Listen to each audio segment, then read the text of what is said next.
Hitler कहता था मैं पूरी दुनिया पर राज करूंगा, सबको गुलाम बनाऊंगा, लेकिन हेडगेवार की थ्योरी कहती है ये भारत के 85% लोग हैं, इनको गुलाम नहीं गुलामों से बदतर बनाऊंगा।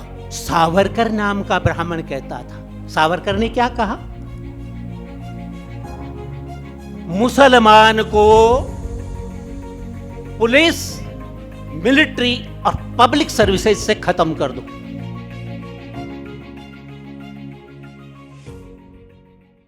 यह आरएसएस का एकात्मता स्तोत्रम है, जिसमें जो श्लोक 14 है उसमें मनु की वंदना है। एकात्मता स्तोत्रम एक तरह से मैं आरएसएस का मैनिफेस्टो कह सकता हूं, छोटी सी इतनी सी बुकलेट, ठीक है। उसके बाद में दूसरा ये कागज है, भारत का संविधान लागू हुआ, प्रेजेंट किया था डॉक्टर अंबेडकर ने 26 नवंबर 1949 को। 4 दिन बाद में ये ऑर्गेनाइजर की कॉपी है, ये आरएसएस का पेपर है ऑर्गेनाइजर, उसकी कॉपी है। उसमें कहते हैं ये जो संविधान है ये तो विदेशी मूल्यों पर है, मनुस्मृति का तो इसमें कुछ भी नहीं है, ठीक है। मनुस्मृति क्या है? एक लाइन में कहूं, गैर बराबरी की विचारधारा।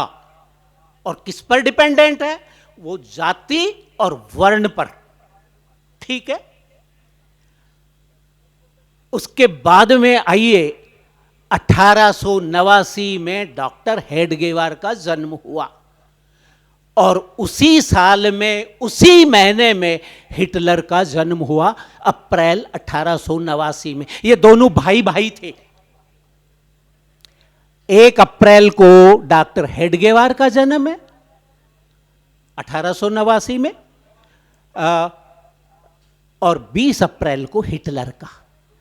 हिटलर कहता था मैं पूरी दुनिया पर राज करूंगा, सबको गुलाम बनाऊंगा, लेकिन हेडगेवार की थ्योरी कहती है ये भारत के 85% लोग हैं, इनको गुलाम नहीं गुलामों से बदतर बनाऊंगा। मैं तथ्यों के आधार पर बोल रहा हूं, कोई राजनीति नहीं कर रहा हूं। डॉक्टर अंबेडकर की किताब है, उसमें छुआछूत और गुलामी को कंपेयर किया है। डॉक्टर अंबेडकर लिखते हैं गुलामी कंपैरेटिवली अच्छी है, छुआछूत बुरी है, लेकिन तथ्यों के आधार पर कह रहा हूं हिंदुत्व उससे भी 1000 गुना बुरी है। समय बहुत कम दिया है, इसलिए मैं अभी जो है ना पूरी बात नहीं कह सकता हूं, क्योंकि मुझे पूरा बोलने के लिए 2 दिन चाहिए, थोड़ा बहुत नहीं। पिछले 10 साल से मैं यही स्टडी कर रहा हूं कि यार इन लोगों के साथ में मैं 37 इयर्स रहा, 1977 से लेकर 2014 तक, इनको समझ क्यों नहीं पाया? आखिर मेरे से गलती कहां हुई? बहुत प्यार से, बहुत ही आसानी से इन्होंने वो बात कह दी जो गांधी कहते थे, जो बाल गंगाधर तिलक नाम का ब्राह्मण कहता था, और जो सावरकर नाम का ब्राह्मण कहता था। सावरकर ने क्या कहा? मुसलमान को पुलिस, मिलिट्री और पब्लिक सर्विसेज से खत्म कर दो, लेकिन इन्होंने 85% को खत्म कर दिया। पुलिस प्राइवेटाइजेशन हो रही है, अग्निवीर बनो। मिलिट्री खत्म हो रही है, सिपाही नहीं बनोगे, अब अग्निवीर बनोगे। और वो अग्निवीर क्या होगा? अग्निवीर सिपाही नहीं होगा, सिपाही को सैल्यूट करेगा, सिपाही उसका सीनियर होगा, ठीक है ना। और उसको 4 साल ट्रेनिंग देंगे बंदूक चलाने की, और वहां आने के बाद में उसको कहेंगे बेटा ये 10 लाख रुपए ले, इससे रोजगार कर ले। वो कर पाएगा? मतलब इनको गैर बराबरी की व्यवस्था करेंगे। अच्छा, ये पॉलिसी कहां से आई? हिंदुइज्म की पॉलिसी। 31 अक्टूबर 1922 को मुसोलिनी इटली का शासक बन गया। सत्ता ताकत के बल पर उसने कहा या तो मुझे सत्ता सौंप दो, अदरवाइज मैं जबरन वसूल कर लूंगा। और उसके ब्लैक शर्ट मूवमेंट ने सत्ता पर अधिकार कर लिया। 31 अक्टूबर 1922 को उसने कहा मैं समता में विश्वास नहीं करता हूं। आरएसएस भी कहती है हम समता में विश्वास नहीं करते। देखिए इनका चरित्र, समता में विश्वास नहीं करते लेकिन समान कानून चाहिए। आरएसएस बराबरी में विश्वास नहीं करती, गैर बराबरी में विश्वास करती है। कहती है हम समता में। ये कहां से लिया? मुसोलिनी से। दूसरा, मुसोलिनी ने कहा हम सहयोग और समन्वय चाहिए। उसने निगम बनाए, 6 निगम, मजदूरों के 6 मालिकों के जो इंडस्ट्रियलिस्ट थे, और 1 और 13 निगम बनाए। समता, सहयोग और समन्वय, उसको इन्होंने कहा समरसता। अरे बिना समता के भी समरसता हो सकती है क्या? अब साहब इस एक आदमी को देखकर, मुसोलिनी को देखकर दूसरे के मुंह में भी पानी आ गया, हिटलर के मुंह में भी। 1923 में हिटलर ने 1923 में एक असफल विद्रोह किया। जर्मनी में प्रजातंत्र था, उसको अरेस्ट कर लिया और 5 साल की सजा हुई। किसी कारण से 9 महीने में वो रिलीज हो गया। लेकिन उसने कहा हमारी हार का कारण जो फर्स्ट वर्ल्ड वॉर में हम हारे हैं उसके लिए यहूदी जिम्मेदार है। 1920 में सावरकर अंडमान जेल में था, वहां पर इसको सुपरवाइजर बना दिया। अब वो जो कोल्लू का काम था वो नहीं था, अब इसके पास में टाइम ही टाइम था। और 2 मई 1921 को ये रत्नागिरी की जेल में आ गया। अब तो सारा ही टाइम था।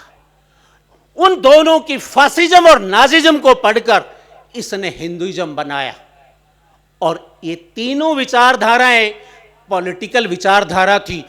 और हेडगेवार नाम के एक ब्राह्मण ने देखा, रे यार ये तो बहुत बढ़िया है, इस विचारधारा के आधार पर मैं इन सबको गुलाम बना सकता हूं। सब कौन? अभी तक जो गैर बराबरी की विचारधारा थी उससे किस किस को बना रहा था ये गुलाम? शेड्यूल्ड कास्ट, ट्राइब और ओबीसी को।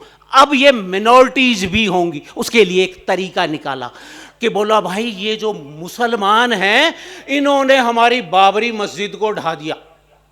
और वो जो मुद्दा था 1917 के नवंबर महीने में 2 मीटिंग्स हुई थी अछूतों की। पहली बार अछूतों का विद्रोह हुआ था 1917 के नवंबर के लास्ट सप्ताह में, और उसमें उन्होंने डिमांड्स की थी। 1920 में मूक नायक निकला, 1924 में बहिष्कृत हितकारिणी सभा, और 1924 में जो है त्रावणकोर में वाइकोम आंदोलन हुआ। अब इन्होंने देखा रे यार ये तो बड़ी समस्या होगी, ये तो बराबरी आ जाएगी। ऐसा कैसे हो सकता है कि ब्राह्मण इनके सबके बराबर बैठे? ब्राह्मण उच्च है। और थ्योरी कहां से ली थी? हिटलर से।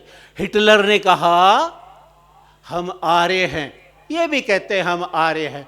वो कहता है हम श्रेष्ठ हैं, ये भी कहते हैं हम श्रेष्ठ हैं। वो कहता है हमें दुनिया पर राज करना है, वो कहता है इन 85% गधों पर मुझे राज करने का अधिकार है क्योंकि हम ही श्रेष्ठ हैं, ठेकेदार हैं ये श्रेष्ठता के। और ये सब करके इन्होंने ये कर लिया। अब थोड़ी सी मैं एक बहुत ही इंपॉर्टेंट चीज बता दूं। पुष्कर में एक मीटिंग थी आरएसएस की, बाबरी मस्जिद डिमोलिशन के लगभग, पानी देना भाई थोड़ा, बाबरी मस्जिद डिमोलिशन से लगभग 6 महीना पहले मैं उसमें कार्यक्रम में था। सूर्य नारायण राव उस टाइम पर आरएसएस की जो संस्था है सेवा भारती, उसके हेड थे। अन्ना हजारे 3 दिन तक थे, 3 दिन तक अन्ना हजारे थे, आरएसएस का प्रोग्राम था और सूर्य नारायण राव इसको प्रिजाइड कर रहे थे। मैंने एक बात पूछी, 1981 में जो धर्म परिवर्तन हुआ था वो क्यों हुआ था? उस बात को डिस्क्राइब किया सूर्य नारायण राव ने। संयोग से मैं, सूर्य नारायण राव कह रहे, संयोग से मैं उस टाइम पर तमिलनाडु का प्रचारक था, पूरे तमिलनाडु का। तो हमने मालूम किया कि इस जो ये जो हो रहा है धर्म परिवर्तन, लगभग 2 लाख शेड्यूल्ड कास्ट ने मुस्लिम धर्म स्वीकार कर लिया था। तो हमने मालूम किया कि भाई इसके पीछे दिमाग कौन किसका है। तो पता चला एक डॉक्टर मनोहर परसी है, मीनाक्षीपुरम नाम की जगह है। डॉक्टर मनोहर परसी शेड्यूल्ड कास्ट का है, वहीं का रहने वाला है। परसी एक जाति है।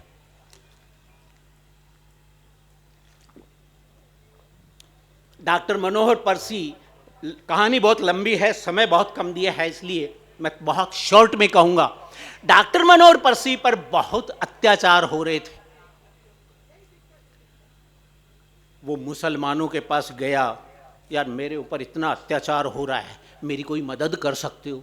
बोले भाई मुसलमान बन जा तब हम करेंगे। और डॉक्टर मनोहर परसी मुसलमान बन गया और दूसरे दिन समस्याएं खत्म हो गई। ये मैं नहीं कह रहा हूं साहब, ये सूर्य नारायण राव नाम का जो प्रचारक था, अभी स्वर्गीय है, उसने बताया। डॉक्टर मनोहर परसी को समझ में आ गया कि मेरी समस्या यह है कि मैं हिंदू हूं, इसलिए मेरे ऊपर अत्याचार हो रहा है। मैं यदि ईसाई होता और कुछ होता तो शायद नहीं होता। वो अपने गांव में गया, 24 परिवार थे परसियों के, सबको मुसलमान बना दिया और देखते देखते 2 लाख लोग मुसलमान बन गए। कल तक जो लोग चाय नहीं पीते थे, बराबर नहीं बैठते थे, आज वो लोग मुसलमान बन गए, उनके यहां चाय पीने लग गए।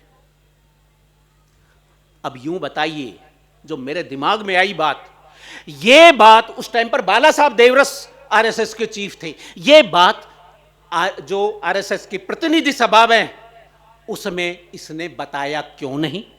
हो सकता है बताया हो, लेकिन वहां की जो बॉडी है ऑल इंडिया लेवल की, वहां पर सारे ब्राह्मण हैं या ब्राह्मणवादी हैं या ब्राह्मण धर्मी है, हिंदू नहीं है। देखिए, हिंदू धर्म और ब्राह्मण धर्म अलग है। ब्राह्मण धर्म गैर बराबरी वाला। उन्होंने देखा रहे यार, ये कहने से तो हमारी तो विचारधारा की जो है ना पोल खुल जाएगी। हम तो कहते हैं मुसलमान समस्या है, ये तो हमारी हम समस्या है, जातिवाद समस्या है। अब साहब थोड़ा सा, बस टाइम बहुत कम हो गया है, मैं एक चीज़ और बता दूं। जो मुसोलिनी ने 1922 में किया था वो ही सब इसमें हुआ है 2014 में। उसी तरह की परिस्थितियां पैदा की गई। मैं कांग्रेस का समर्थक नहीं हूं, कांग्रेस की नीतियों को भी नहीं मानता हूं। ये आरएसएस ने उन सबको कह रखा था, ये ऐसी परिस्थितियां खड़ी करो। रामदेव को लाए, अन्ना को लाए, और देखिए बहुत इंपॉर्टेंट चीज बता रहा हूं, 92 में अन्ना ने कहा था मैं दिल्ली में एक वो करूंगा, आंदोलन करूंगा भ्रष्टाचार के खिलाफ। लेकिन 92 से और 2012 तक वेट किया, कब किसको यूज करना है, कब किसी को फेंक देना है, आरएसएस से ज्यादा और कोई नहीं जानता। और वो सब पैदा किया गया और एक जीरो को हीरो बताया गया। ओ गुजरात मॉडल, गुजरात मॉडल। तो भाई ये जो है, अब मेरे पास में समय नहीं है, मैं माफी चाह रहा हूं।